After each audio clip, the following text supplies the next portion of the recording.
السلام عليكم، مرحبا بكم في قناة شيوات وصفات الأم المغربية. كنرحب بالجميع دائما.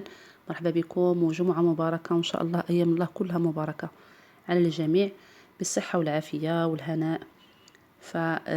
يعني نحاولوا نركزوا يعني مع شي أمور اللي تخلينا بصحة جيدة. ليس فقط الأكل، فالعامل النفسي عنده واحد دور كبير باش تكون عندنا الصحة ديالنا يعني على أحسن ما يرام.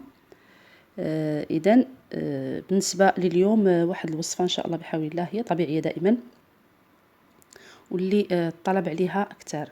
علاش؟ لأنه احنا كنلاحظوا مؤخرا يعني الناس اللي كيعانيو منها كتار. يعني غادي تشوفوا يعني كيفاش أنا الناس اللي كيعانيو منها في تزايد. وهذا الشيء هذا شنو راجع؟ علاش راجع؟ يعني التقلبات الجوية وكذلك التلوث اللي موجود في الجو، يعني ألا وهي الكحة الجافة أو السعال الجاف. إذا نحضروا الوصفة أولا، ويعني هي إن شاء الله بحول الله نافعة. كناخذ كأس حليب 250 مليلتر، يعني ربع لتر حليب. كنوضعوه على النار. إذا الحليب، الناس اللي عندهم مشكل مع الحليب الحيواني يستعملوا الحليب النباتي، لكن الناس اللي ما عندهمش مشكل فالفكره ديال الغاء الحليب من النظام الغذائي انا ماشي معاها نهائيا.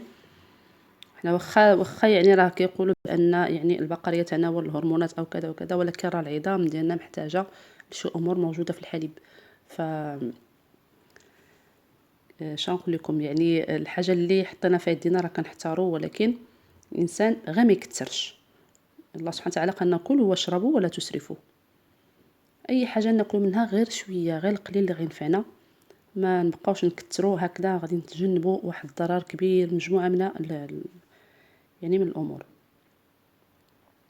كنخليو هذا الحليب هذا حتى كترتفع شويه الحراره ديالو.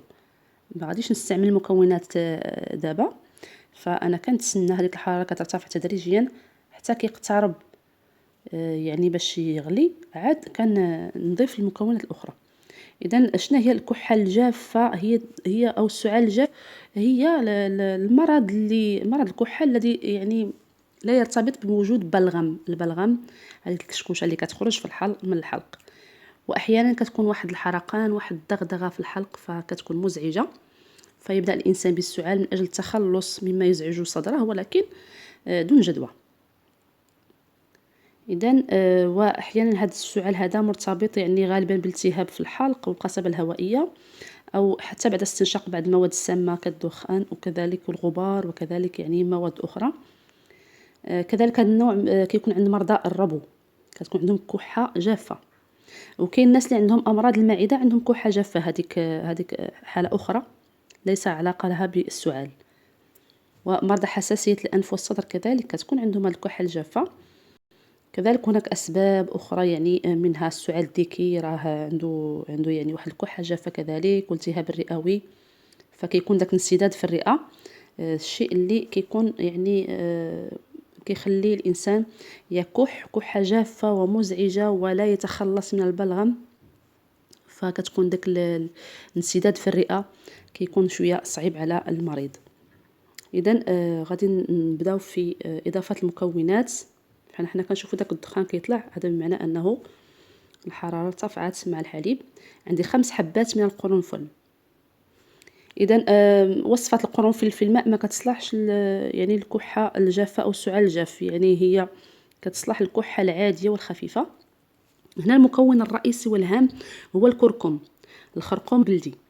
اما تاخذوا واحد النوعيه جيده او لا تاخذوه اعواد وطحنوه، فهناك مجموعه من العطارين حاليا راهم تيطحنوا الاعواد. كذلك اللي وجدوا طري، وهناك اعواد الكركم تباع طريه في بعض المحلات، خاصه الناس اللي كيعيشوا في اوروبا راه موجود. الا بحثتوا عليه هو راه مضاد حيوي قوي، ويعني منظف للرئه ومنظف للكبد. عجيب هذا الكركم، يعني ويعني يخلصنا من الكحه الجافه وحتى الكحه الاخرى يعني. فانا ما غاديش نضيف حاليا العسل حتى الاخر، نخليو هاد الامور هذه. كذلك الناس اللي ممكن يضيفوا القليل من عرق السوس، ممكن اضافه القليل من عرق السوس، فقط هذا القدر هذا فهو كذلك مضاد حيوي ويعالج بحة الصوت. هناك ناس عندهم كحة مع بحة الصوت والتهاب في القصبة الهوائية، فهو كذلك يقوي المناعة. أنا ما غنضيفوش حاليا لأن هذا المشروب إن شاء الله بحول الله غادي نشربه فقط وقاية. يعني أنا كيعجبني هذا الشراب ديال القرنفل والكركم، عجيب ورائع ملي كنحليوه بالعسل. فإن شاء الله إلا جربتوها خذوا هذه الأمور يعني وقاية ناخذوها، ماشي بالضرورة حتى نمرضوا. فهي أكيد مفيدة للناس اللي عندهم هذه الكحة هذه، فيشربوا هذا المشروب هذا غادي يفيدهم بواحد الشكل كبير، والصدر ديالهم غادي يرطب. كذلك ممكن نعطوها الأطفال كنعطيوهم يعني قل من هذا الكاس هذا بطبيعة الحال. كنعطيهم يعني واحد الكاس صغير بزاف، يعني صغير يعني ماشي كبير، فكنعطيهم في الصباح وفي العشية. إذا أصبح هذا المشروب هذا جاهز. فغادي نحليه بطبيعة الحال بالعسل كما قلت لكم، وكناخذ مثل هذا الكأس هذا كل مرة بغيت نشربه غادي نشرب كأسان إلى 3 في اليوم.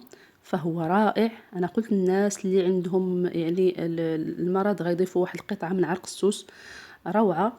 كذلك للمدخنين أو الناس اللي انقطعوا على التدخين لأن الناس اللي انقطعوا على التدخين كتجيهم الكحة كذلك الجافة بكثرة. إذا ما تنسوش يعني أخواتي أنكم تاخذوا زيت الزيتون دافئة مع القليل من العسل 3 مرات في اليوم. أحسن شراب وأحسن سيروب، أحسن علاج، يعني مليون في المئة. راه هو يعني للأطفال عفوا. فهو ناخذ زيت الزيتون دافئة نضيفوا لها شوية عسل برتقال ونعطوه للأطفال 3 مرات في اليوم. إذا كنتمنى باش إن شاء الله بحال الله تلقاو الشفاء العاجل. وما تنسوش تضغطوا على زر أعجبني، وإلى اللقاء.